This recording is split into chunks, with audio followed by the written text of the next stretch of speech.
Entonces, eh,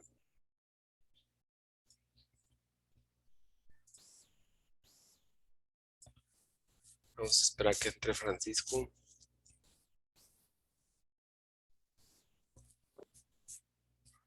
Buen día, profe. Buenos días, Rico. Ok.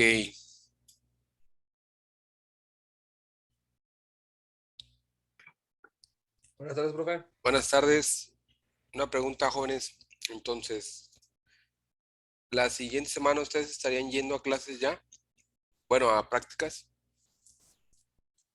Pues nos dijo Barba que ya nada más está esperando la confirmación.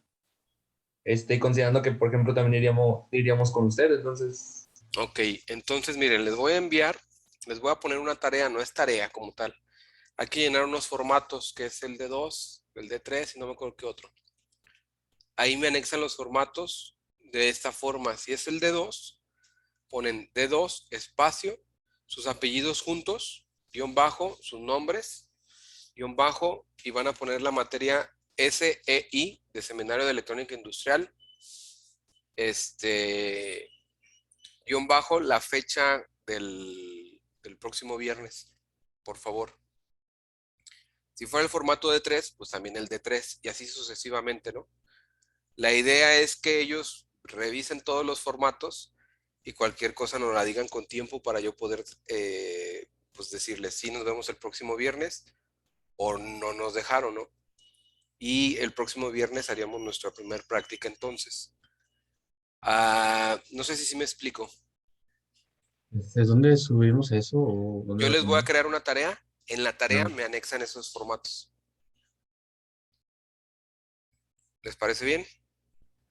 Sí, profe, está bien. Sí, nada más en la tarea nos puede volver a repetir bien el nombre que le tenemos que poner. Claro que sí. Es el nombre del formato. De cualquier forma, miren, está grabado y ahorita lo pongo en la tarea. Ok, Pero ok. es el nombre del formato que va a ser de 2 o de 3. Espacio. Apellidos. Por ejemplo, Mercado, ¿qué más? Murguía. Mercado Murguía. Guión bajo. Este, tu nombre, que es Emanuel y ¿qué más? Nada más, Emanuel. Emanuel, ahí está. Guión bajo, SEI, Seminario de Electrónica Industrial, guión bajo, la fecha, que sería la del próximo viernes. Y ya es todo.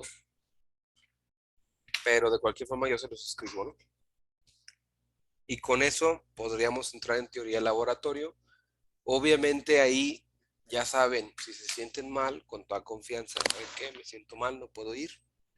No hay ningún problema. Ya alguien la va a llevar en virtual y no pasa nada, ¿sale? Francisco. Sí, bueno, yo ya firmé un formato, bueno, llené varios formatos para entrar a la universidad, para Cada hacer que, mi servicio. cada que vayas conmigo es llenar el D2. Ah, ok, Ese es de ley, cada que vayamos. Y de hecho ese lo van a tener, el D2 lo van a tener que llenar cada vez. ok, ¿Sale? sí. Órale pues. ¿Alguna otra duda, jóvenes? Yo, profe, una pregunta. Ajá. Para la orquesta también nos pidieron firmar formatos, pero uno sí lo podíamos llenar por cierto tiempo, o sea, indicarle que íbamos a estar yendo Sí. los sábados, por ejemplo, que yo voy, por los 6 meses. ¿Alguno de esos es así también? ¿O No, el D2 todos? es por cada vez que vayas a la universidad. Ah, Entonces, ok. en el caso de ustedes, firman nada más, hacen el D2 y suben el puro D2 porque los otros ya los firmaron. Ah, ok, ok. Va. ¿Sale? Sí, Entonces, cada gracias. que vayan con una, de hecho, se los van a pedir por cada maestro, por cada práctica. Y hay que enviarlos unos días antes, creo que son 3 días antes. Entonces, yo lo que haría sería subir la tarea hoy, por así decirlo, que es donde yo recopilo todo. Y ya yo me encargo de revisar nombres, que todo esté bien. Y de ahí ya entonces, los envío con copia a nuestro coordinador y son 2 personas, no recuerdo quién más. Y ya con eso, podemos hacer la clase el próximo viernes. ¿Sale? Sí, profe, gracias. Ok, ¿alguna otra duda, jóvenes?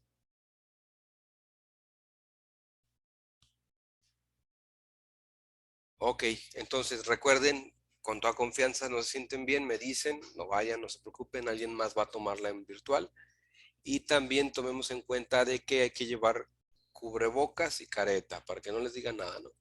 Y llévense un buen cubrebocas para que no los regresen porque su cubrebocas trae válvula o cualquier cosa, ¿no? Llévense un cubrebocas, este, que no les imposibilite tomar su práctica.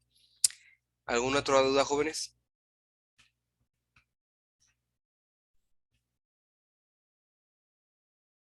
Ok, entonces, si no hay dudas, es, es Francisco y es Paola, ¿verdad? Hay que firmar un documento, ¿cierto? Sí, Ok, les voy a pasar una dirección, hay que llevar esa carta, más bien, me mandas el formato, yo lo lleno, lo firmo, les dejo esa carta ahí para cada uno, ustedes la recogen y ya con eso pueden trabajar, ¿sale? sí, Ok, profe, está bien. sí, profe. ¿Sí? Y vamos viendo a ver qué otras actividades podemos hacer, ¿sale? Pero bueno, profe, es para el servicio Profesional. profesional. No, pero yo estoy por parte de la universidad haciendo como becario bueno, de la beca más bien. Ok, entonces nada más es Paola. Sí, yo estoy por parte de Barba. Ok. Sí, nada más soy yo. Entonces en el caso de Paola, si no hay ningún problema, pasa nada más por eso y ya, ¿sale? De acuerdo. Sí. Órale pues. ¿Alguna otra duda, jóvenes? Cosas que tengamos pendientes. Ok, entonces vamos a completar teoría porque ya necesitamos avanzar y vamos a empezar con ASI. ASI, que es As Interface.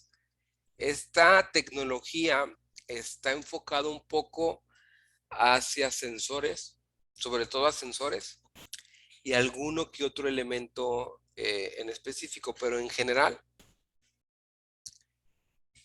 está enfocado más hacia sensores.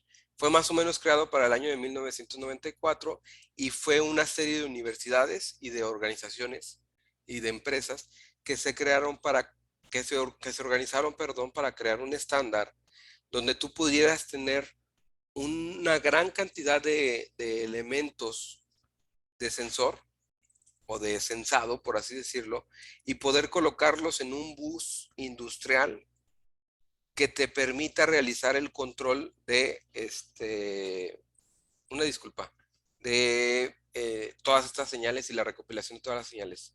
Regálenme un segundo, por favor.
Una disculpa, jóvenes, estos días han sido complicados porque ha habido muchas fallas.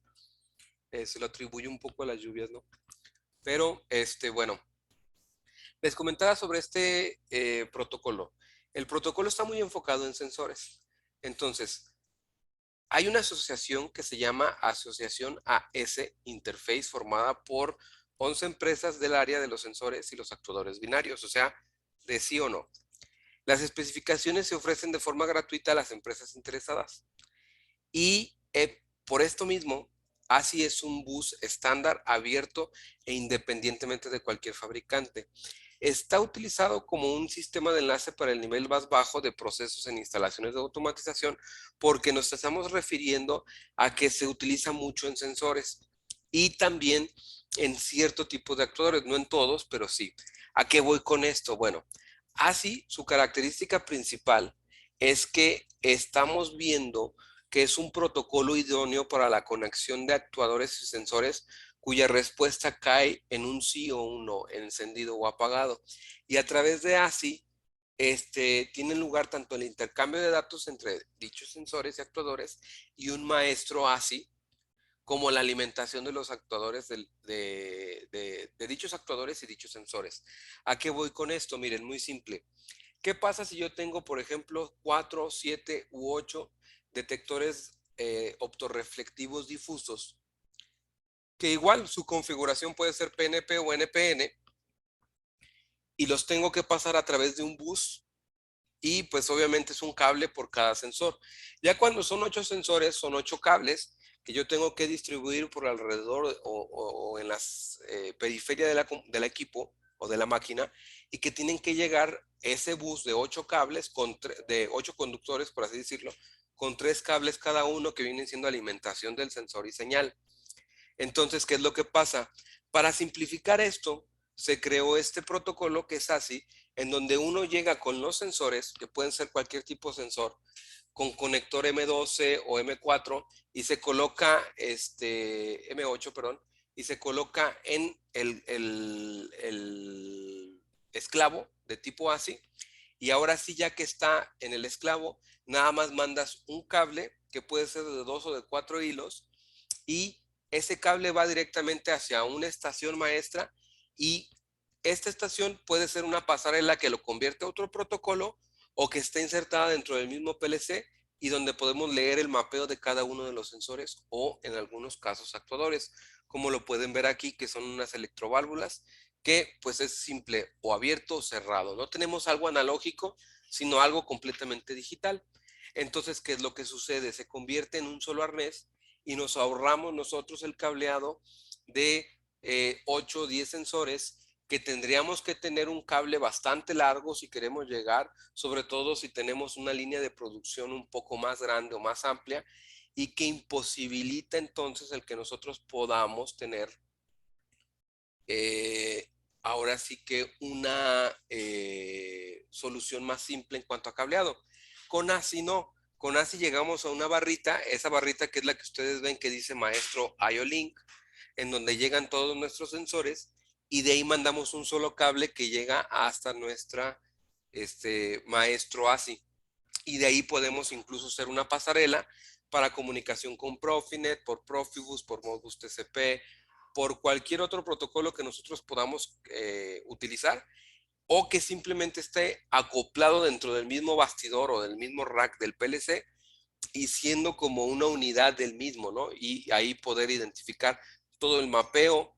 En algunos casos sí se puede configurar algunos valores dependiendo o incluso se puede colocar un protocolo que se conoce como HART dentro de los dichos sensores y ahora sí podemos tener un poco más de mapeo en cuanto a ciertas funciones y variables, pero por lo general la idea de este equipo es que tú tengas cualquier tipo de sensor, no necesariamente un sensor con protocolo, sino cualquier tipo de sensor y a través de un conector M12 te pones dentro de esta barrita y ya lo que es inteligente, por así decirlo, es esta barrita que se comunica con nuestro PLC como tal, ¿no? Y ya cualquier sensor que tú tengas, sin importar que sea, puede ser un Baluf o puede ser un Autonix, o sea, no importa el precio que tú tengas, Como llega a este elemento, su señal cae en este maestro y este maestro se encarga de reportar al PLC a lo mejor 7 o 10 o 20 sensores sin que tengas tú que estar directamente conectado eléctricamente hasta la entrada del PLC. No sé si me explico hasta aquí. O sea, sería como puede ser, por así decirlo, sería como el maestro de maestros, por así decirlo. No tanto así, sino que como es un protocolo independiente y aparte del PLC, porque es un protocolo abierto, lo que tú tienes es una red diferente. Entonces tienes una red jerarquizada en donde el maestro se comunica con tu PLC, ya sea porque está físicamente insertado en el PLC, porque sí puede ser un módulo. Por ejemplo, los 1500 tú le puedes poner un módulo para que sea comunicación así. Lo mismo con los 5000 y en el caso de los ET200 hay un módulo ASI para el ET200 que te permite la comunicación con estos maestros que yo te comento de ASI, ¿no? El detalle, ¿cuál es? Que tú, todos los sensores, en lugar de tener un cableado eléctrico, tú tienes un solo cable, que muchas veces puede ser de 2 hilos. Y ese cable de 2 hilos va del maestro hacia el PLC y no nada más, perdón, del concentrador de los sensores hacia el maestro y ya del maestro sale hacia el PLC de cualquier otro protocolo.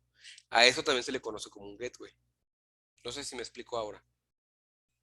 Sí, ya la capté más. Gracias. Entonces, cuando lo tienes insertado en el PLC, pues ya nada más mandas el cable de 2 hilos hacia ya sea el distribuidor de los sensores o los sensores como tal. Pero la alimentación la proveen este tipo de maestros o este tipo de unidades que te permiten anexar, por así decirlo, hasta 8 sensores.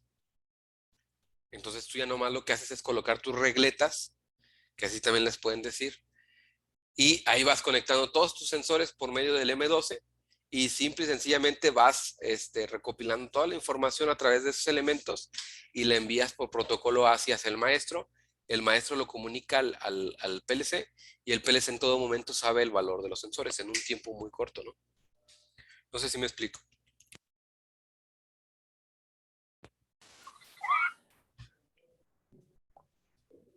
¿Todo bien, jóvenes? Ok. Entonces, el cableado en específico para este tipo de redes es de tipo árbol y se necesita como máximo 5 milisegundos para el intercambio de datos cíclicos hasta 31 estaciones conectadas. O sea, vamos a encontrar que hay dos protocolos, ASI 1 y ASI 2, pero uno es con transferencia ampliada y el otro no. Entonces el detalle que tiene es que sí podemos manejar más estaciones. Ahorita vamos a hacer un comparativo. Pero cada estación tiene 8 sensores. ¿Sí me explico? Las más grandes son de 8 sensores o actuadores binarios, también se pueden actuadores.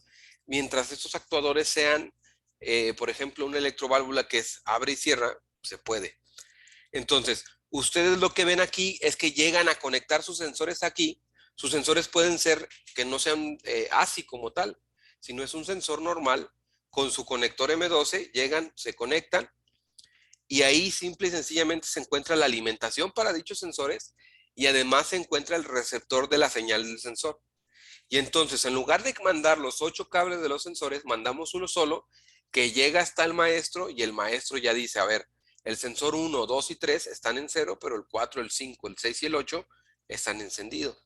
Y así ya de esta forma, como es una respuesta binaria, es muy sencillo para el maestro identificar todo.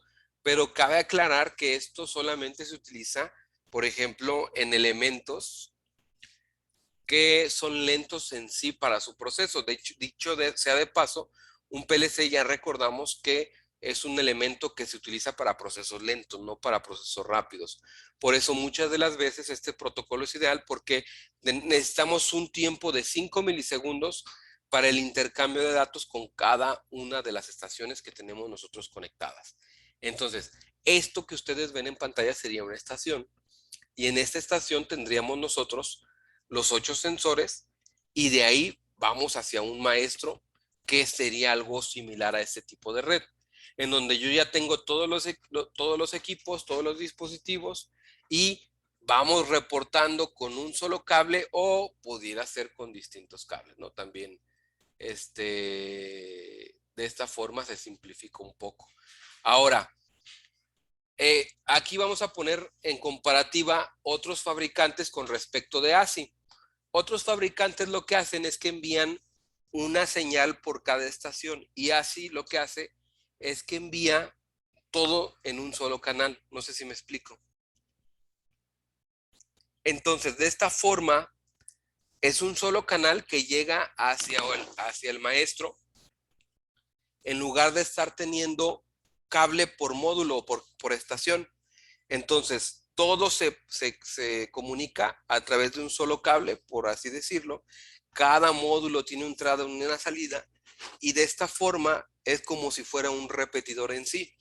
Y además tiene la particularidad de que con módulos ASSI, con espacios de direcciones ampliados, es posible la operación de hasta 186 actuadores y 248 sensores con un maestro extendido.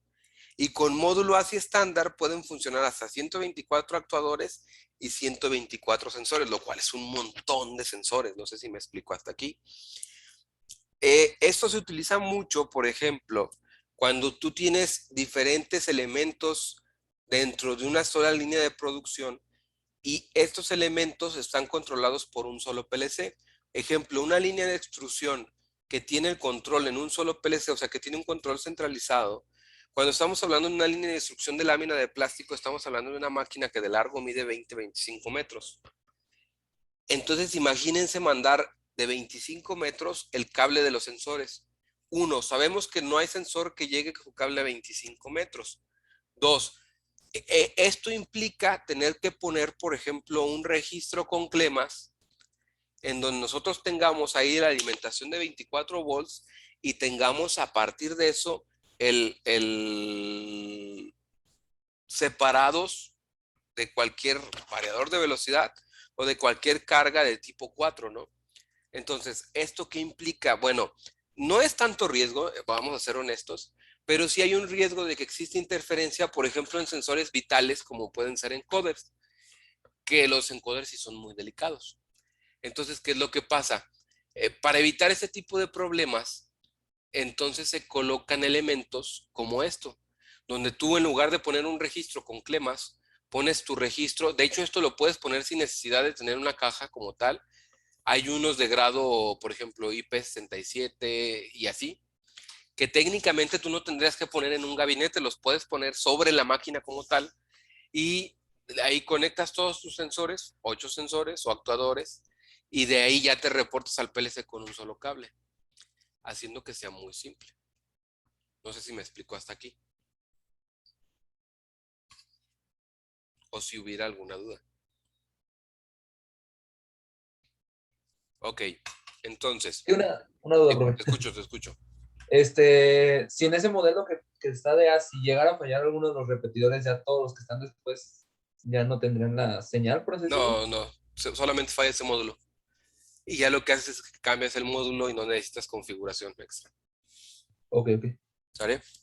Entonces, ¿qué es lo que pasa? Nada más, ¿sí? No, adelante, ahorita lo pregunto. Lo que hace es que simple y sencillamente cambias y modificas el módulo. Creo que también pones un ID simple, nada más para identificar de dónde viene y ya es todo. Pero tienes un mapa de memoria que está directamente relacionado con las marcas del PLC. Esto es lo interesante, de que como es un protocolo que puede soportar muchas marcas, en el momento en que tú haces la consigna de las memorias, o sea, de la cantidad de sensores que tienes, directamente lo unes o lo mapeas hacia tu registro de memorias. Entonces tú ya tienes así como que un mapa de dónde a dónde van y ya dices, a ver, este y este vendrían siendo de este módulo. Si falla el módulo, los demás no fallan, simplemente cambias ese módulo como tal. No sé si contesto tu duda, Mercado. Sí, y por ejemplo, los repetidores, bueno, esas Cada estación te funcionaría como repetidor. ¿Por qué? Porque si te fijas, aquí sí te lo pide. ¿Por qué? Porque si te fijas son segmentos de más de 100 metros. ¿Sale? Entonces, cualquier red cableada, la que sea, no soporta más de 100 metros. la que tú quieras. Entonces, si tú sobrepasas los 100 metros, tienes que tener repetidor. Y aquí cada módulo te puede servir como un repetidor. No sé si me explico. Y por ejemplo, dice que los módulos van a ser de la misma marca o puede ser de diferente. Ahí sí no sé, fíjate, nunca he probado con módulos distintos. Por lo general, casi todos son de la misma marca. Pero lo que sí puede ser distinto son los sensores, no sé si me explico. O sea, no tienes que comprar sensor inductivo de Billy Whitman, no. O puedes usar un Baluf, un Autonix, un Delta, un Wicca, puedes usar el que se te antoje, pero que tenga ¿cómo se dice? La posibilidad de conectarse por conector M12, que tú se lo pones, en realidad tú se lo puedes poner, aunque muchos sensores ya vienen con ese tipo de conector. Entonces, ¿qué es lo que pasa? Tú agarras el sensor que tú quieras y lo pones en esta barrita y se convierte en ASI. No sé si me explico. Hay otros que no, hay otros que son hard y ahí sí es distinto, pero ese es un sensor más con protocolo, por así decirlo. No sé si me doy a entender. Ah, ok, ya lo capté. Eso es Sí, gracias. diferente. Pero los sensores hard, por ejemplo, traen un protocolo y tú tienes que tener una herramienta para la configuración del hard.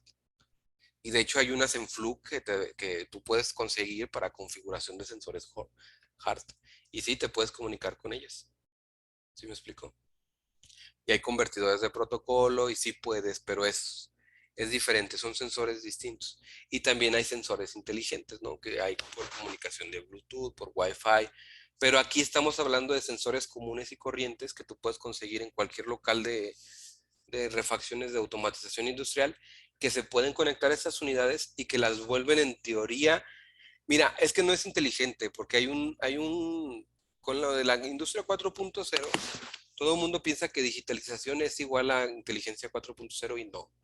O sea, inteligencia 4.0 se resume en la toma de decisiones por elementos de inteligencia artificial y análisis de información y mecanismos de recopilación de información que no están almacenados en una base de datos convencional, sino bases de datos sin un tamaño en específico, contenedores de información, cubos de información, modelos ontológicos que implican que el humano no interfiera en la decisión. Esa es la industria 4.0.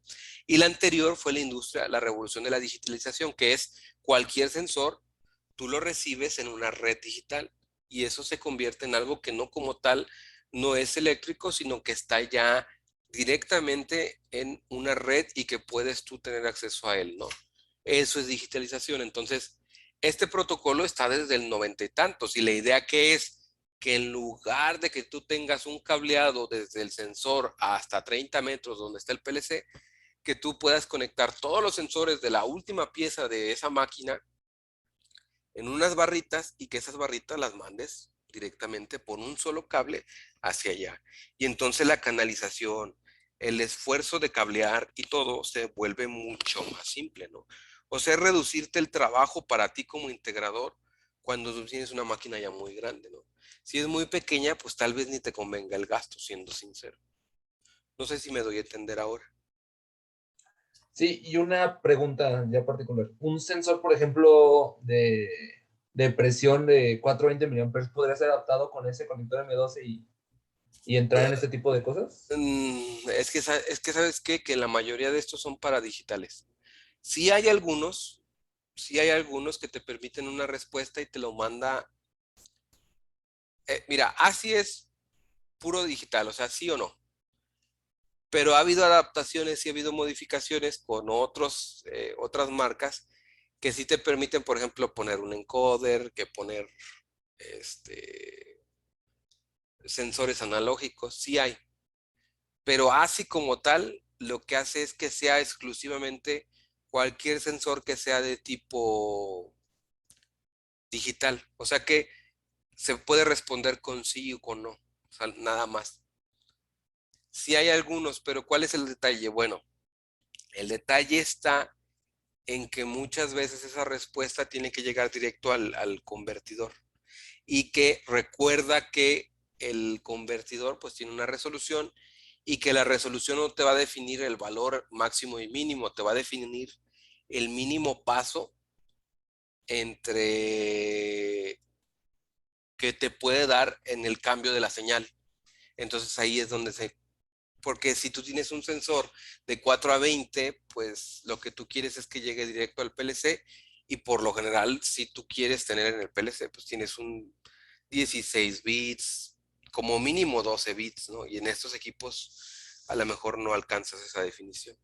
No sé si me doy a entender. Sí, profe, sí, sí. Sí hay protocolos, ¿eh? De hecho, hay otras soluciones que se enfocan a esto. Está una que se llama, no me acuerdo si es IO-Link. O sea, hay un montón de soluciones que son parecidas, que sus tabletas incluso ya se comunican por Modbus TCP y que sí te permiten cualquiera colocarlo de esa forma. Pero así como tal, está enfocado en elementos que son sí o no. Entonces, la idea de ASI siempre es que cualquier sensor que tú tengas, que sea de presencia, por ejemplo, un ultrasónico, un óptico, un inductivo, un capacitivo, claro que algunos electromecánicos también se puede, tú los puedas detectar y reportar sin que tengas que enviar el cableado correspondiente a cada elemento y diferir en ese cableado, ¿no? Porque no es lo mismo para un electromecánico que para un capacitivo. Y hay algunos sensores que no son de 3 hilos, que son de 2, ¿no? No sé si me explico. Sí, sí, sí, sí. ¿Sale? ¿Alguna otra duda, jóvenes? Yo, profe, tengo una duda. Adelante. Bueno, son dos. La primera es, o sea, entiendo que es como que el ASI como que recopila toda la información de los sensores y nada más se la manda al cerebro, ¿no? Ajá. Pues el PLC. ¿Cómo le llega la señal al PLC? Como una serie de pulsos o cómo? No, le manda, haz de cuenta, como una marca de memoria. ¿A qué voy con esto? Esto lo mapea directamente en el mapa de memoria del PLC. Entonces, ¿qué es lo que pasa? Tú en tu administrador de entradas, tú declaras que tienes un maestro ASI y que lo que te va a mandar lo vas a almacenar en este espacio de memoria, en este hueco. No sé si me doy a entender. Sí. Es Ah, como ok. que, mira, vamos a verlo así. Tú guardas un cajón de cartas. De quien te envía una carta, tú la guardas. Puede ser del SAT, puede ser de tu coordinador, puede ser del amor de tu vida o de alguien que te odia. Tú guardas las cartas porque es tu hobby. Entonces, ¿qué es lo que pasa? Así lo que haces, te dice, yo te envío esta carta con todos los valores. ¿Tú qué vas a hacer? Guardarla. En tu cajón de cartas. ¿Estamos de acuerdo? Ajá. Sí. Obviamente aquí, ¿cuál es el detalle? Que tú le asignas un espacio en tu cajón a esa carta. Y es lo mismo. En tu mapeo de memoria tú tienes muchas M's o I's. Esas M's o I's se pueden agrupar o sobreescribir con los valores de este maestro. No sé si me explico. Sí, entonces todo va directo a la memoria. Ok. Exactamente. Y en algunos otros casos, como en Horner, tú guardas la trama completa y la pones, digamos, que en un espacio de memoria en específico, es decir, desde este punto a este punto. ¿Sale? Que es como cuando tú mandas llamar por comunicación. Aquí, ¿cuál es el detalle? Horner, por ejemplo, no tiene como tal un protocolo o un módulo que se comunique por ASI. Entonces, ¿qué es lo que hace? Te pide un convertidor o una pasarela de ASI a Modbus TCP o a cualquier otro protocolo, que sí las hay.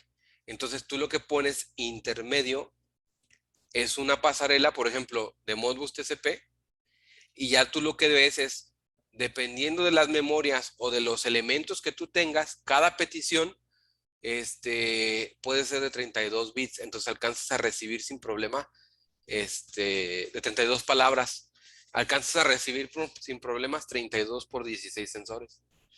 No sé si me explico. En cada petición. Entonces es por la pasarela, ¿no? Porque la pasarela te va a decir, ok, yo tengo almacenado todas estas variables en una dirección de Modbus y a lo mejor el tamaño de mi variable es de 16 words.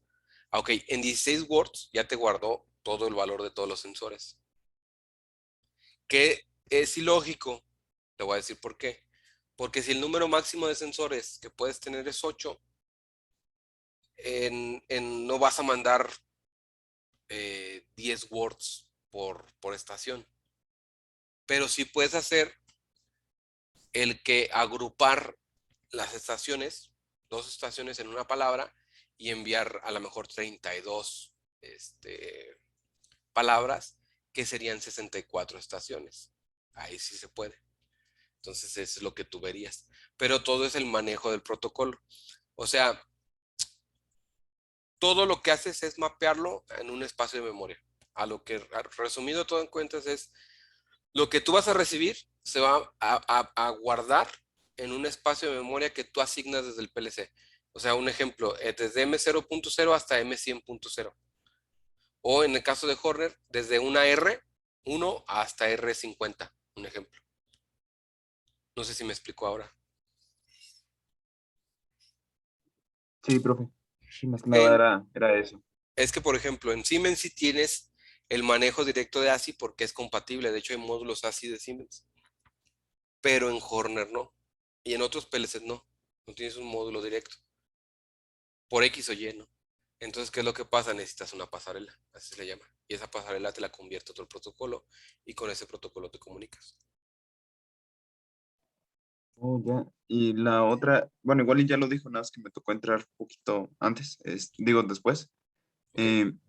Este protocolo de ASI es como en sustitución a Profinet o es complementario No, a es todos los que ya diferente. vimos. Porque está enfocado en sensores y actuadores binarios, nada más. Y Profinet no, tú puedes poner encoders por Profinet. La marca SICK, como si estuvieras enfermo, SICK, así se llama la marca. Esa marca tiene encoders por comunicación Profinet. Entonces, Ah, ok. no, es completamente abismal. Las velocidades son distintas, el tiempo de escaneo es diferente, el máximo número de estaciones es diferente porque en Profinet está limitado tú por la red.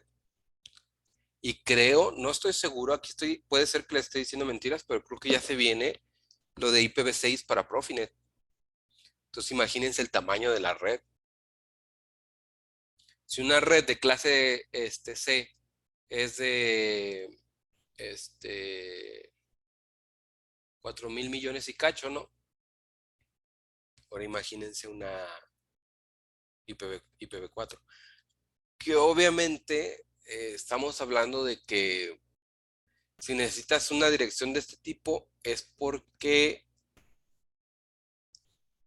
bueno, yo lo veo así, tienes enlazada toda la planta. Tienes digitalizada toda la planta, por así decirlo. Entonces, bueno, ya me estoy metiendo en cosas que a lo mejor no van, pero son cosas que se ven interesantes, ¿no? No sé si me explico hasta aquí. Sí, sí, profe.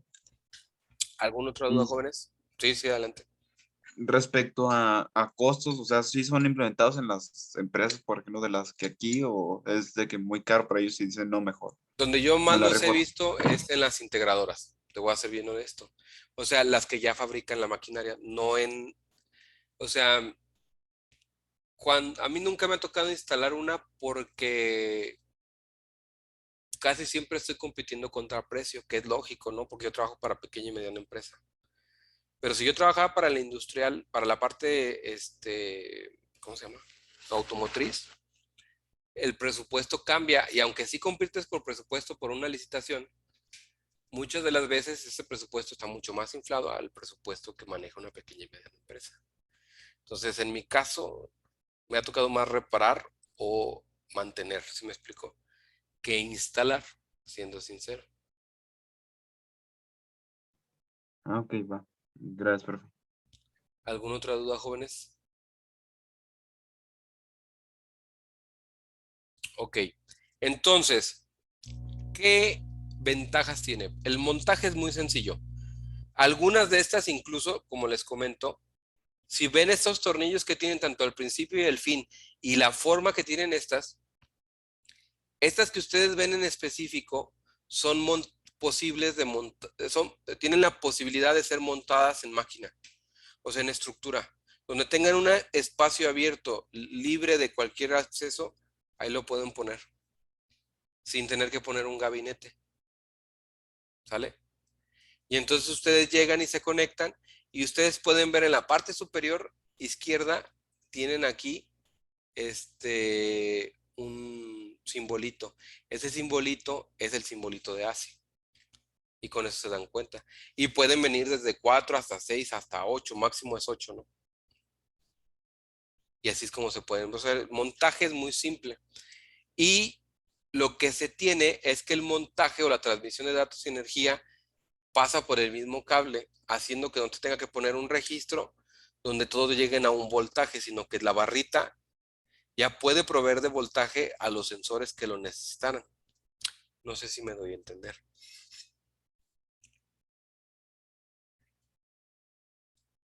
De forma que tú ya nada más envías un cable a tu sensor, a la barrita, y de la barrita sales hacia ella. Y ya no te preocupas por poner registros, en donde en esos registros tengas que poner los 24 volts para la alimentación de más elementos, ¿no? Otra ventaja que tiene es la alta seguridad de funcionamiento, porque constantemente se están escaneando los esclavos conectados a la red. Entonces, si se llega a perder un esclavo, luego te avisa, si así es determinista. Y por lo tanto, nosotros podemos identificar cuando hay un problema en la conexión. Y sí es interesante porque si ustedes se fijan en esta topología de red, tenemos ahí algunas fuentes de alimentación de ASI, un maestro de ASI, y desde ahí controlamos 2 esclavos, y esos esclavos, por ejemplo, están conectados hacia el maestro y reportan todas las estaciones de sensado y algunos casos variables que provienen hacia de algún elemento que puede ser para conmutación de motores hacia nuestro elemento ASI, y órale, lo reporta, ¿no?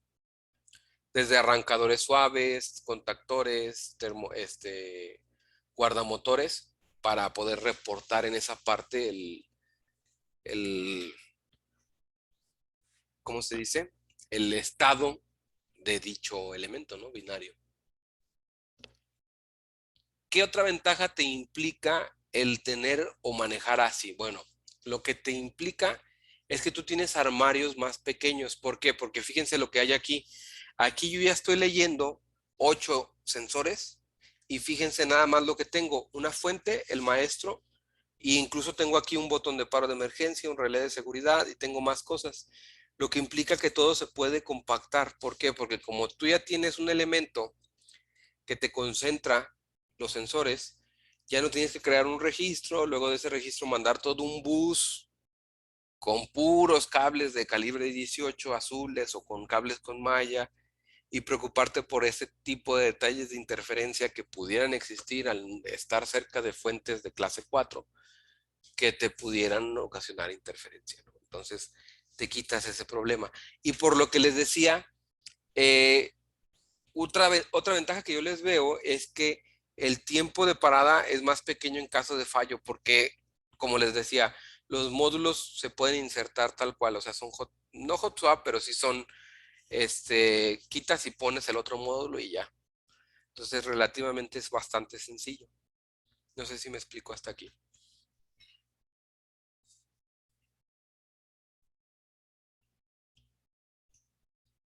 Cabe aclarar que de esto sí no tenemos nada en la universidad, y de hecho yo tampoco tengo. Entonces, esta es de las primeras redes que como tal no podríamos hacer una práctica, pero es interesante porque esta red es muy utilizada. Sobre todo está en la parte de automotriz. Entonces, si en algún momento la llegan a ver, pues que sepan identificar qué es, ¿no? Y como les decía, hay 2 tipos de ASI, ¿no? La versión 2.0 y la versión 2.1, que las conocen como A y B, o pues es fácil englobarlas, ¿no? ¿Cuál es la diferencia? Bueno, la tabla que ustedes van a ver aquí engloba las principales diferencias entre un protocolo y otro. Si ustedes se fijan, la versión 2.1 es el doble de lenta, pero también es cierto que lee el doble de dispositivos casi. Y de ahí en más, no maneja más que los mismos datos. Entonces, lo único que cambia es el doble de dispositivos, ¿sale? Y el doble del tiempo. ¿Por qué? Ah, bueno, es muy simple. La versión A es la que va y lee cada uno de los esclavos. Y cada esclavo tiene su propia dirección, que era lo que yo les decía que se puede configurar. Va. Cada esclavo, para no tener que poder, o sea, cumplir con lo mismo, pero tener un mayor número de dispositivos, la versión 2.0 es una 2.1, perdón, es un algoritmo que incluye dos esclavos con la misma dirección. O sea, un esclavo A y un esclavo B. Los dos tienen la misma dirección, aclaro. Ambas versiones son compatibles entre sí. Es decir, que esclavos con la versión 2.0 se pueden conectar a una red donde el maestro es de la versión 2.1 y al contrario, ¿no? Esclavos de la versión 2.1 conectados a una red controlada por un maestro de la versión 2.0. En el caso de que tengamos nosotros esclavos de la versión 2.1 conectados a una red controlada por un maestro de la versión 2.0, el maestro no entiende de esclavo A ni B, por lo que no hay problema. ¿Sí me explico? Entonces no pasa nada. Se lo detecta simple y sencillamente como si fuera un elemento. En cualquier caso, no puede haber en una misma red un esclavo único con la dirección X y otro esclavo A y B con la misma dirección X. ¿A qué voy con esto? Bueno, para entender, necesitamos comprender un poco el ciclo de lectura y escritura para este protocolo. ¿A qué voy con esto? Bueno, primero hay que entender que esto es una topología maestro-esclavo, donde el maestro en este caso es un elemento que va a concentrar a todas las unidades que nosotros tenemos y que en el ciclo de lectura y escritura sobre estos esclavos está basada en un sistema conocido como polling. Lo vamos a ver más adelante en Modbus, en Horner, pero es el estar mandando llamar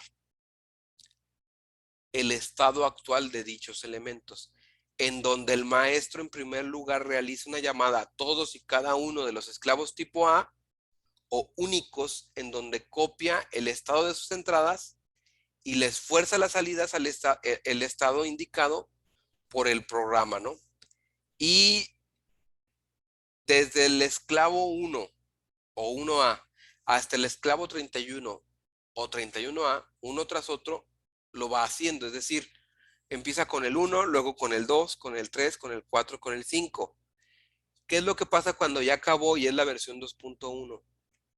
Se va al 1B, ¿sí me explico?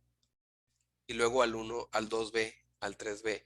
Por eso se tarda el doble. Si ustedes se fijan, lo platicamos aquí. En este tipo de datos o en este tipo de versión, la versión 2.1 es el doble, porque obviamente se tarda 5 milisegundos leyendo desde el primero hasta el 31, ¿sale? Y luego lo hace con los otros, que son B. Por eso se tarda otros 5 milisegundos. Entonces, de esta forma, se vuelve algo expandido, por así decirlo.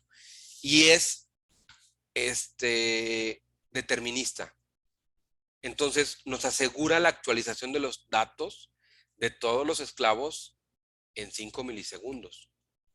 Entonces, si uno de ellos se pierde, nos hace saber que uno de estos esclavos ha perdido comunicación. No sé si me doy a entender. O sea, si es determinista.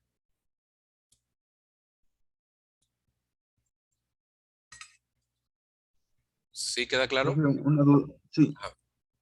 una duda, ¿qué pasaría si un sensor, por decirlo así, que para obtener la medición tardara 20 milisegundos, ahí se tendría que cambiar de sensor o o se puede modificar eso para que sea cada 20 Es que no te pasaría nada porque como milisegundos tú que tienes, esté mandando el dato.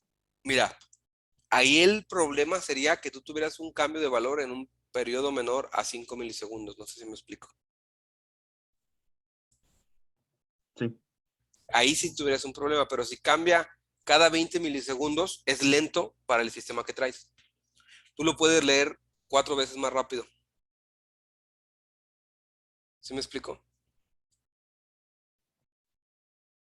sí, por eso Al ahí sí revés, ¿no? ¿Qué pasaría si te cambia de estado, vamos a suponer, cada 9 nanosegundos?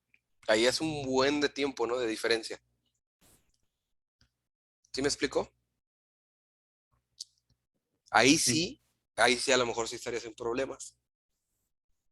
Y no solo eso, ese sensor que cambia así, tal vez tenga que estar no conectado a un PLC, sino conectado, por ejemplo, a un módulo que te permita hacer el acondicionamiento de la señal, porque sería muy rápido, más rápido que el ciclo de escaneo del PLC. Que cada 9 milisegundos alternara su valor, estaríamos de una frecuencia de 1 sobre 9 nanosegundos, ¿no? Que si tú la sacas, pues está grandísima, ¿no? No sé si me explico. Sí, profe. Que sí puede ser, ¿no? Un ejemplo, un sensor de detección de color en el corte de etiqueta corte de etiqueta pequeña. Ahí sí, por ejemplo, a veces que van a 3000, 4000 revoluciones, pero ahí ya no utilizas un PLC, utilizas un control de movimiento. ¿Sale? O mejor usas un FPGA. O te vas a un DCP, de plano. Cuando la velocidad es tu impedimento, ya no utilizas PLCs. Te vas a DCPs con FPGAs. ¿Qué es lo que te puedo recomendar? No sé si sí me explico. Que es una buena pregunta, ¿no? Porque sí pudiera ser. Pero si fuera al revés, que el sensor tardara 20 milisegundos, no te preocupes, tú lo puedes leer 4 veces antes de que cambie su valor. Entonces, está súper actualizado, ¿no?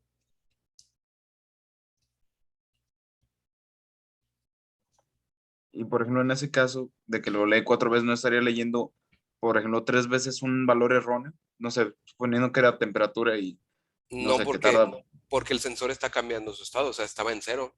¿Sí me explicó?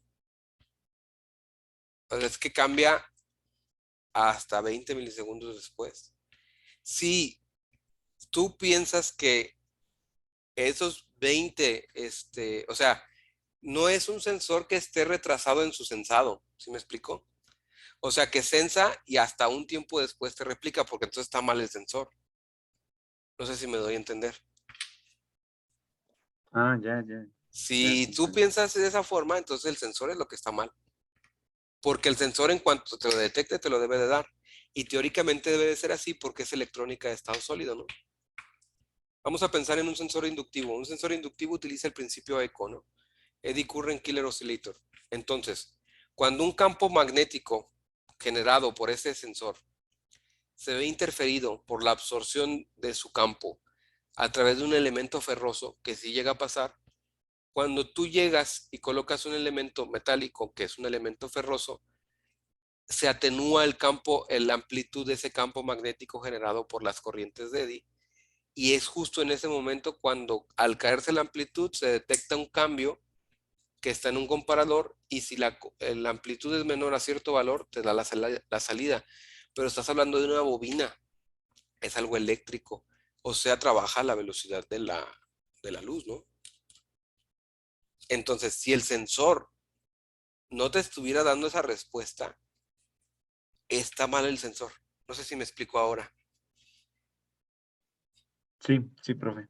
Ya comprendí lo de. Incluso mi pregunta, pero ya quedó claro. ¿Sale? Pero entonces, ¿qué es lo que pasa? Si tú lo tienes, que su cambio de estado es cada 20 milisegundos, porque así es, o sea, porque el fenómeno físico que está sensando cambia cada 20 milisegundos, No te preocupes, sí lo puedes leer, porque esto se actualiza a los 31 cada 5 milisegundos. Entonces, de ley pasas 4 veces, de ley, antes de que cambie su valor. ¿Sí me explico? Sí. Ok, ¿alguna otra duda, jóvenes? No, perfecto, todo bien. Perfecto. Entonces, vámonos a la siguiente parte, que sigue siendo del ciclo de lectura y escritura en los esclavos, ¿no? Ahora, vamos a hablar entonces, ya no tanto de los sensores, sino qué pasa entonces entre el maestro ASI y el CPU. Ok. Existe un maestro ASI. De esta parte del maestro ASI se conectan todos los esclavos. Ok, como el que ustedes ven en pantalla.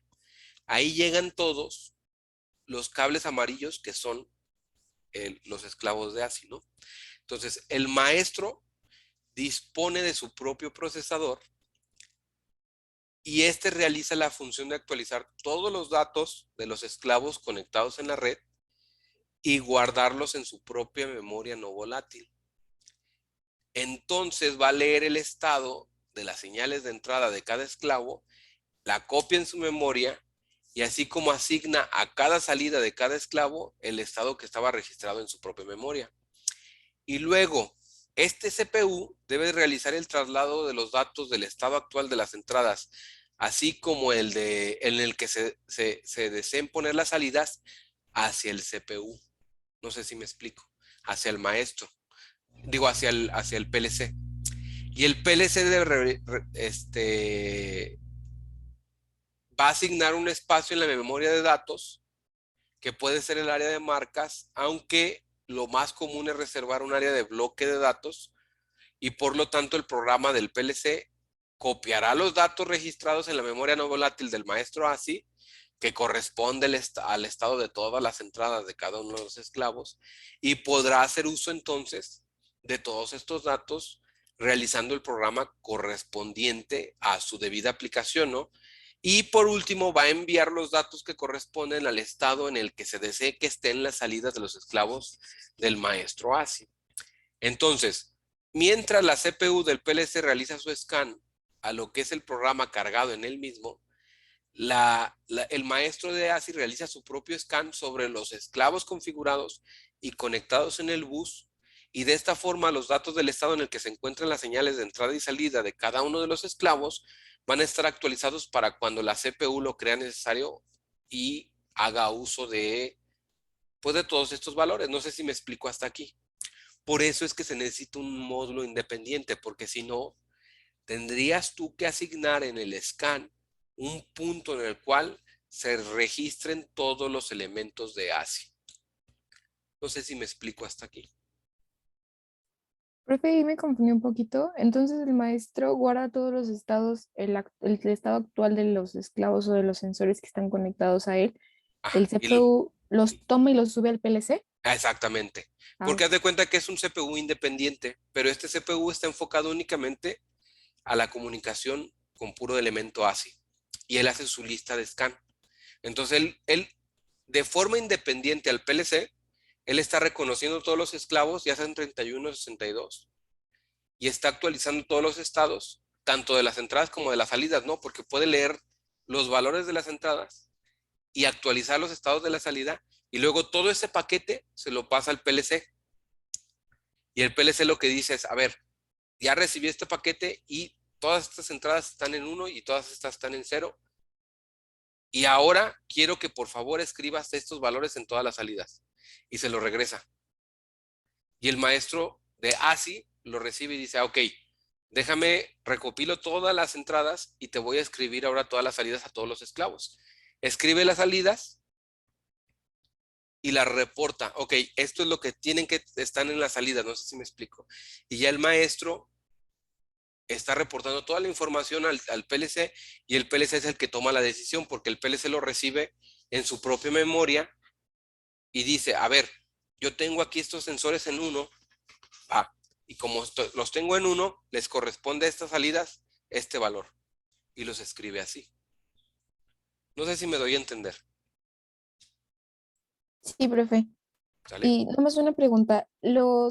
¿Cómo se llaman? Las estaciones de 8 entradas Ajá, de los conectores M8 o M12 ajá. son los maestros, perdón. Esos, mira, sí pueden ser maestros, pero por lo general esos son esclavos como tal. O sea, tú ves una topología así, mira, donde estas son las regletas de 8 y tienes un Creo maestro. que no puedo ver su mouse. Ah, Aquí, ya, mira, ya lo puedo ver. Ajá. este es el esclavo. Aquí conectas todos tus sensores, Ah, ok. botoneras incluso, y Ujú, lo pasas hacia acá. ok. Y este es el encargado de enviarlo hacia acá. Entonces, sí puede ser, sí hay regletas como esta, que son maestras, sí hay. Cuando nada más son 8 las que tienes que censar. ¿Sí me explico? Sí, Pero por lo general lo que se tiene es una topología de este tipo. Esto es lo que normalmente tienes. Tienes muchas barritas, por así decirlo, que son en realidad como esta, como una estación, por así decirlo, como esta, y se reportan a un maestro de este tipo. Y a este lo que hace es, ok, yo lo comunico hacia ¿cómo se dice? Hacia Profinet. Y ya Profinet lo comunicas con un CPU. Y no solo eso, de hecho ahorita vamos a ver que hay unas que son de esta forma y hay otras que son así, mira.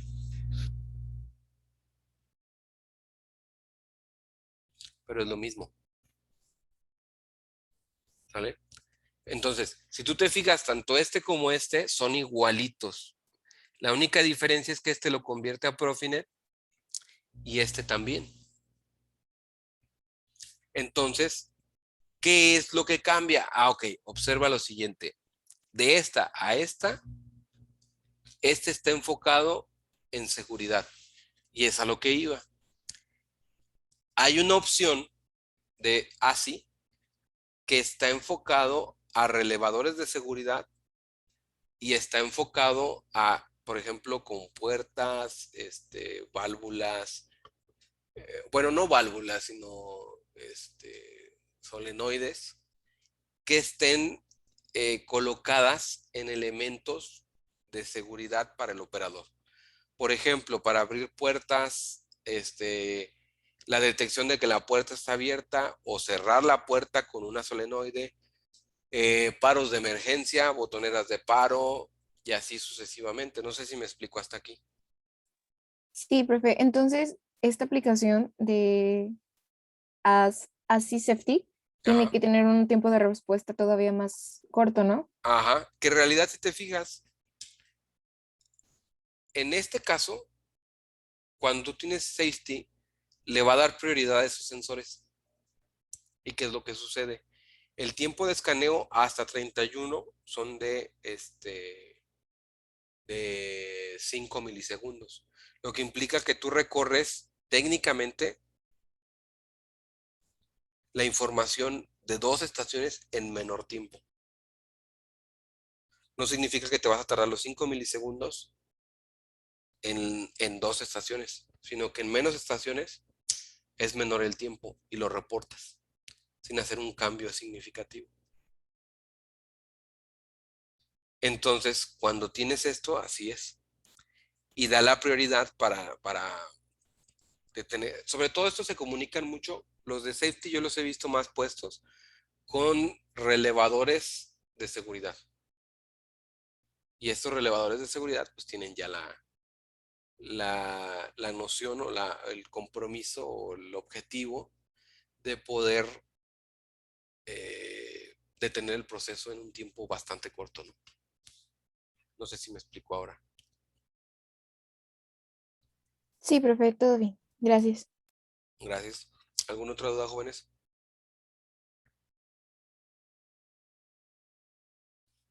Ok. Entonces, ¿qué elementos participan en una red ASIC? Vamos a hablar entonces de fuente de alimentación. Hay fuentes de alimentación así específicas y dan un voltaje aproximado de 31 volts, que es la tensión de los datos que circulan por el bus. Y su función es suministrar energía a todas las estaciones conectadas al cable ASI. Entonces, aquí aclaro, una red ASI tiene una fuente de 31 volts, ¿sale? Aquí voy a esto. ¿Qué pasa con los sensores que son a 30? O sea, que es de 24 a 30 máximo, o de 12 a 30. ¿Qué creen que pase? ¿Tiene un regulador de voltaje o algo así? No, se queman. Si es 31 y le metes, si es 30 y le metes 31, eventualmente se va a dañar, ¿no? Debes de usar otra fuente para Ándele, alimentar los sí, sí, sensores. sí, es correcto. Se le pone una fuente independiente, que es una fuente normal, que ahorita vamos a ver, ¿no? Pero es cierto, se utilizan también otras fuentes de 24 volts. Ahora, ¿hasta aquí alguna duda? Ya vimos que entonces están los las fuentes de voltaje específicas de ASI. El segundo elemento que forma parte de una red ASI son los maestros. Ahora, yo les comentaba que el CPU del PLC por sí solo no es capaz de controlar una red ASI porque no dispone de la conexión correspondiente. Entonces, muchas de las veces lo que también se puede hacer para como englobar o reducir esta arquitectura es la conexión de una tarjeta de ampliación conectada en el propio rack del PLC y que realice las funciones de maestro de la red ASI, conocida como CP o procesador de comunicaciones. Y también existen estos que son los gateways. El gateway es como el que ustedes ven ahorita y la tarjeta CP es como la que ustedes ven. Si ven esas que están amarillas ahí, esas son así. De hecho, el cableado sí lo pueden ver. Ese cableado es exclusivo del ASI.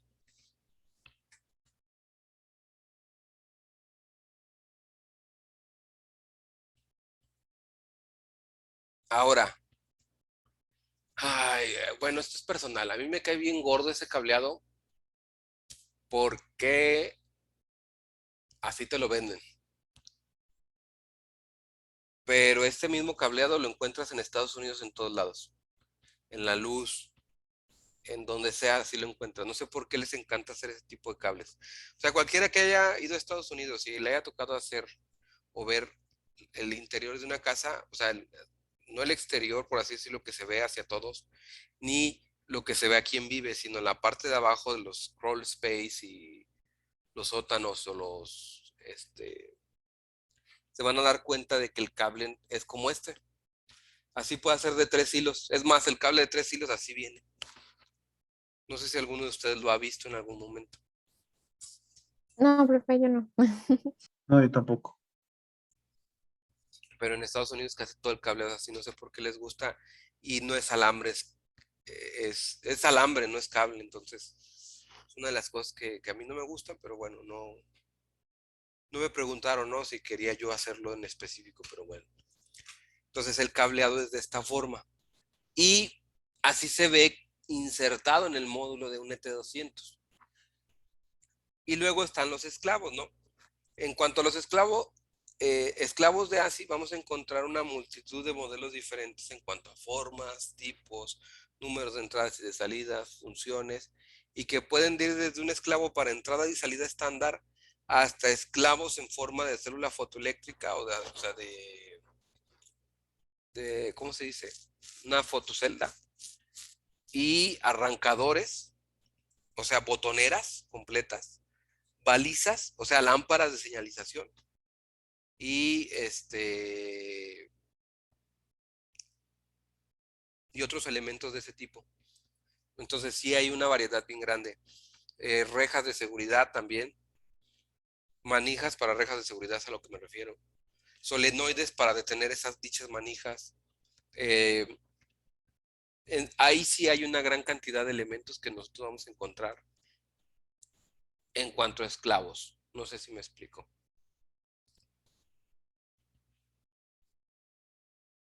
Regálenme un segundo, por favor. No, ya no.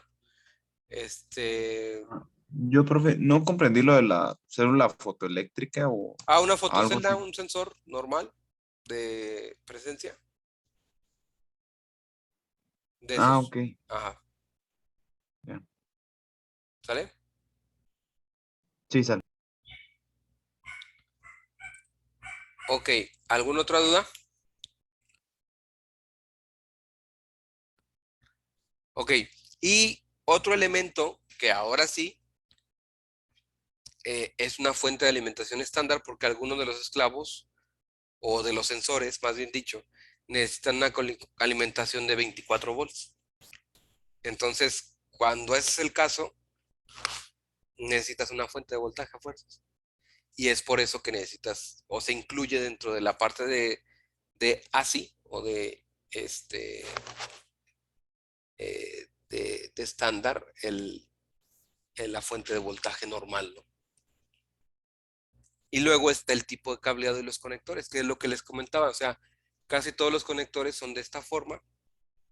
Lo que vamos a ver ahí son un cable ahí enrollado y el del lado derecho, un poquito más hacia la derecha, es una T. Esta T, esta que está aquí, es para que llegara a un sensor y de ahí salir hacia otros dos, ¿no? Entonces, para continuar, es una bifurcación que vamos a tener ahí.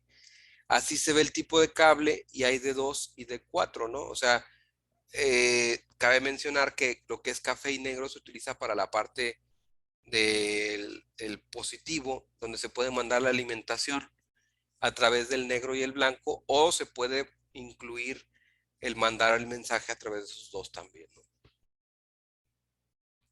Pero ese es el cableado que nosotros vamos a encontrar en ASI. No sé si hasta aquí hay alguna duda.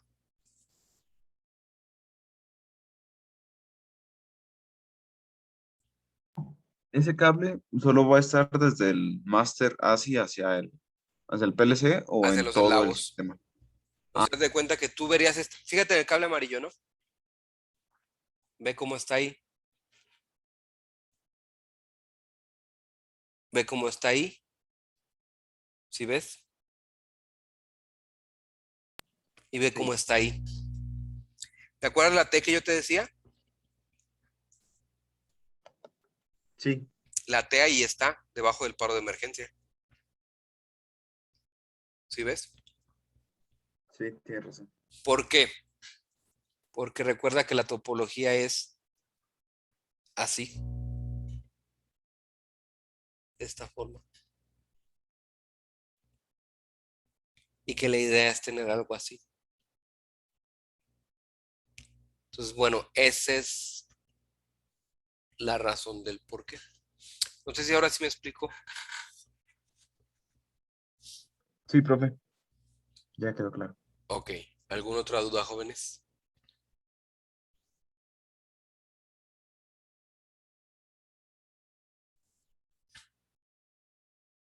Perfecto. Entonces, pasemos al siguiente protocolo que se llama CAN. Y ahora sí, este tiene que ver con un poco. ¿Sí me escuchan? Como que se le trabó tantito. A ver, ahora. Sí, Sí, ya Ok, no. ahora sí gracias. mejor. Esto tiene que ver un poco con nuestra accidentada clase del viernes pasado. Una disculpa. Fue mi computadora la que se dañó. Y aquí, el detalle, ¿cuál es? Bueno, es muy simple. Nosotros vamos a encontrarnos con CAN. CAN, ¿qué es? Es un protocolo que tiene dos velocidades, alta y baja velocidad. Y que dentro de estas baja velocidad, vamos a encontrarnos que hay CAN de un solo cable que tiene una transferencia de 33.3 kilobits por segundo. Y que tenemos CAN de alta velocidad, que son dos cables con tasa de transferencia de 1 megabit por segundo. Y el CAN de baja velocidad, que es tolerante a fallas, de dos cables, tasa de transferencia de 125 kilobytes por segundo. Ahora, vamos a la parte interesante del marco de CAN. Ok, El marco de CAN, ¿qué lleva? Muy simple. El marco de CAN lleva un bit de start of frame, que es el inicio de la trama, e indica el inicio de un mensaje con un bit dominante que está aquí. De esta forma nosotros identificamos cuando empieza nuestra petición de comunicación. Ahora, de ahí viene un identificador de 11 bits que identifica el mensaje e indica la prioridad del mismo. Ahora, tenemos dos tipos de marcos. Un marco estándar que utiliza un arreglo de 11 bits y un marco extendido que utiliza un arreglo de 29 bits. Luego vamos a tener un bit RTR que dice Remote Transmission Request, que es petición de transmisión remota, que sirve para diferenciar un marco remoto de un marco de datos, y es un bit RTR dominante que indica el marco de datos, ¿no? Ahora, también tenemos un bit IDE que permite la diferenciación entre marco estándar y extendidos. Luego, el DLC, que indica el número de bytes que contiene el campo de datos. Y luego, el campo de datos, que contiene de 0 a 8 bytes de datos como tal. Luego, un CRC, que contiene un código de revisión cíclica redundante de 15 bits y un recesivo para delimitar. Y se utiliza como en el 485 para la detección de errores, ¿no? Y luego el ACK o Acknowledgement, que es el reconocimiento de que se recibe el mensaje correctamente al enviar un bit al final del mensaje, ¿no? Entonces, el nodo transmisor lo que va a hacer es revisar la presencia de dicho bit en el bus y va a intentar nuevamente la transmisión en caso de que no lo detecte. Aquí es donde nosotros podemos estar en una diferencia de protocolo, por ejemplo, Syscan, que es el que estábamos viendo en la clase pasada, que tiene la capacidad de estar en modo de solo escucha y por lo tanto la transmisión del bit de reconocimiento por el hardware se suprime para prevenir el comportamiento del bus. Entonces, ¿qué es lo que pasa? Se han montado protocolos sobre esta trama de forma de que no sea determinista, sino que sea un poco más abierta la comunicación sin preocuparte de si es o no recibido el mensaje como tal. Y luego viene el end of frame, que es el indicador del final de la red. Y y vamos a encontrar que nosotros tendríamos el final de la trama como tal. Ahora, dentro de este identificador o dentro de esta trama viene un número que viene siendo tu número CAN, que es un número de identificador único que no se puede repetir en cada una de las estaciones colocadas en una red CAN. Si esto se llegara a repetir, pudiera ser un problema importante en la comunicación, sobre todo si tenemos en la recepción de mensajes colocado la búsqueda de este número, ¿no? Porque puede haber dos elementos que están ahí. ¿Cómo es que funciona CAN? Ok. Cuando un elemento de la red CAN está listo para enviar datos, entonces verifica que no haya más información en el bus, o sea, que se encuentre desocupado. Y entonces, si está desocupado, escribe su marco propio de CAN en la red. Ahora, los marcos de CAN que se transmiten no contienen direcciones del nodo que va a recibir la información. Solo se cuenta con un número de identificación, que es el número que todos conocemos como el ID. Y todos los nodos en la red van a recibir este marco. Y dependiendo del ID, cada nodo decide si acepta o no dicho marco, que era lo que platicábamos la clase pasada, ¿no? Teníamos un emisor Y en ese emisor poníamos nuestro número y en el receptor también poníamos el número de quien enviaba. Y la razón era muy simple, porque estábamos únicamente abiertos a recibir mensajes de dicho número identificador. Entonces, dentro de la trama CAN, siempre se va a incluir o se va a meter el valor de quien envía el mensaje. De lo contrario, de no hacerlo, los receptores no sabrían quién está enviando el mensaje, si ellos lo van a necesitar o no. ¿Sale? ¿Qué pasa si varios nodos intentan transmitir un mensaje al mismo tiempo? Bueno, aquí se le da prioridad al número con el ID más pequeño, es decir, el número 1 siempre va a tener acceso primero que cualquier otro número de bus o de ID que tengamos colocado en los elementos que están en el bus. Y entonces los nodos con menor prioridad deben de esperar hasta que el bus vuelva a estar disponible antes de iniciar su transmisión. No sé si me explico hasta aquí.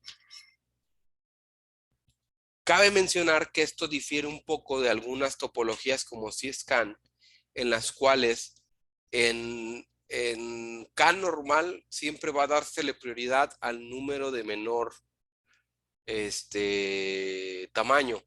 Pero en CSCAN como tal, que es una versión o un protocolo montado sobre CAN, ahí no hay tanta preocupación porque como ya no se tiene la detección de que si se recibe o no la información, nosotros no nos preocupamos de que si el mensaje fue recibido correctamente y por lo tanto no nos importa la prioridad como tal del envío del mensaje, sino que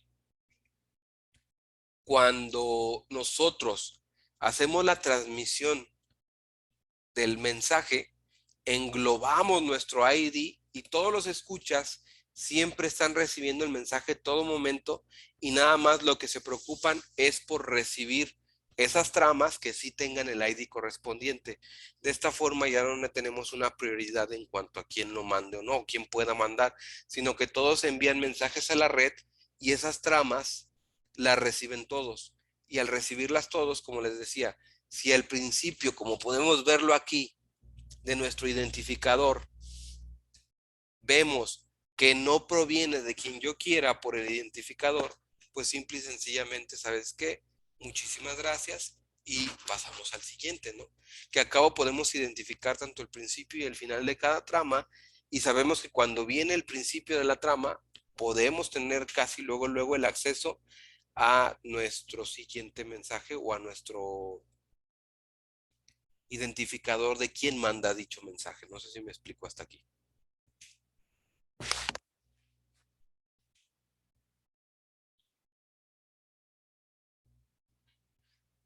Si se fijan, bueno, un puerto CAN siempre va a tener este tipo de pines, en donde tenemos aquí una señal de 0 volts que es CAN ground. Tenemos los dos datos enviados por 485 que es CAN low y CAN high. Y tenemos aquí, y esto es bien importante porque esto fue un dolor de cabeza para muchos,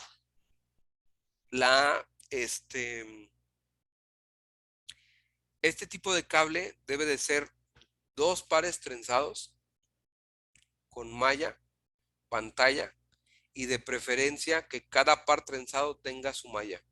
No sé si me explico hasta aquí.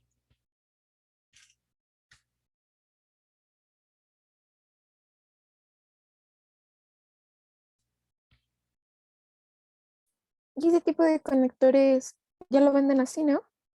Sí. De hecho, ese conector así ya está, denme un segundo, por favor. El tipo de conector, como ustedes pueden ver, es un conector sencillo que de hecho, como tal,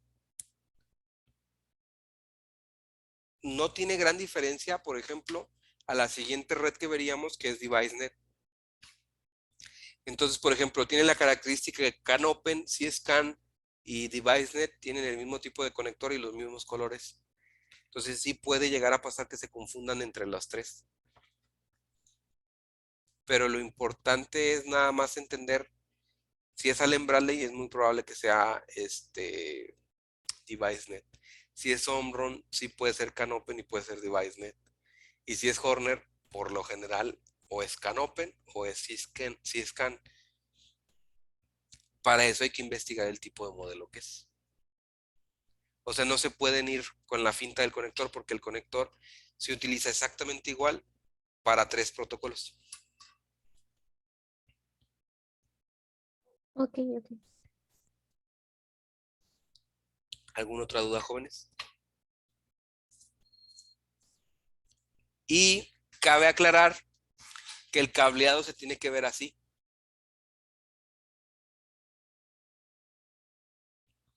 Y de esta forma, vamos a ver que hay una impedancia de entrada o de inicio y una impedancia de fin. Y si ustedes pueden observar, con un poco de detalle, se puede llevar alimentación en un par trenzado y la señal va por independiente. Y cada par trenzado trae malla. Y la malla solo se conecta un segmento en uno solo. ¿A qué voy con esto? Si ustedes se fijan en el primero, segundo y tercero, sí hay conexión de la malla y corresponde a cada segmento entre el primero y el segundo y el tercero y el tercero y el cuarto. Y el cuarto ya no lleva conexión de malla, porque si ustedes recuerdan, se aterriza en un solo punto. Porque estas mallas, pues, o estas elementos, pues viajan pues unos 20, 30, 40 o 50 metros. Y lo que se busca es que se cree, o lo que se busca evitar es que se cree una diferencia de potencial al aterrizarlo por los dos lados, ¿no? Entonces solo un punto de la malla se aterriza. No sé si me doy a entender.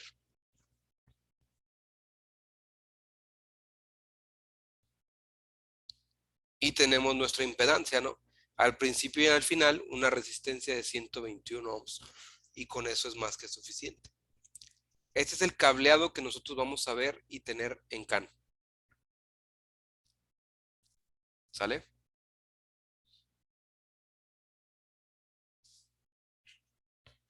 Y veríamos nosotros algo así. Así es como se ve en un diagrama de bloques la topología de comunicación. Y en un máximo se puede tener una caída de 6 metros, alejándose del bus principal. Esto es lo recomendado por la de CanOpen, ¿no? Que es la misma para todas, porque bajo CanOpen es como están, o sea, de CanOpen salieron tanto DeviceNet como Syscan. No sé si hasta aquí hay alguna duda.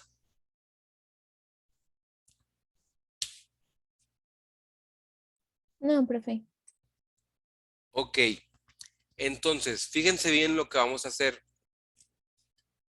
Para mañana, bueno, no, para mañana no, para la próxima semana, porque va a estar complicado que lo consigan en poco tiempo. Por favor, consíganme el software que se llama RS Logix 500. Craqueado, por favor. ¿Sale? ¿Me lo puede repetir, profe? RSLOG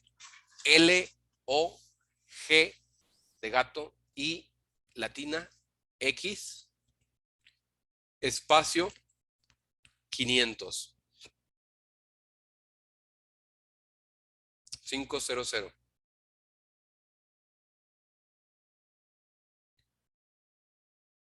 ¿Sí quedó claro? Sí, profe. Ok. Entonces, se los escribo.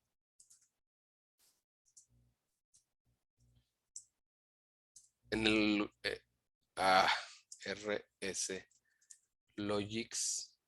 Ahí está. 500. Ahí está. No le hagan caso al primero. Es el segundo. Y, por favor, RS Links. Esos son los dos software que hay que conseguir.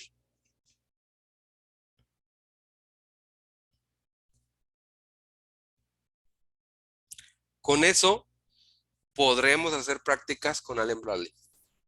Obviamente de forma remota, porque en las Salle sí tenemos, pero no creo que sean tan amigables en dejar que le movamos a la célula de manufactura. Entonces no lo podríamos usar como tal. Pero hay que conseguir esos dos software craqueados. ¿Alguna duda hasta aquí? No, profe. Entonces, por favor, activen sus cámaras para poder concluir, ¿no? Con el día de hoy.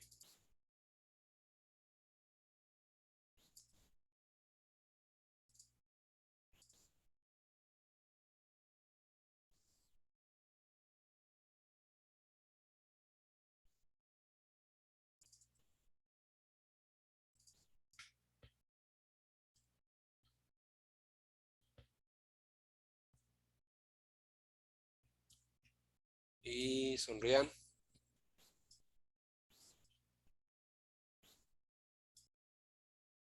Sale. Muchísimas gracias, jóvenes, y nos vemos el día de mañana. Que estén muy bien. Saludos, Nos vemos, profe, gracias. Profe. Bye, profe, gracias.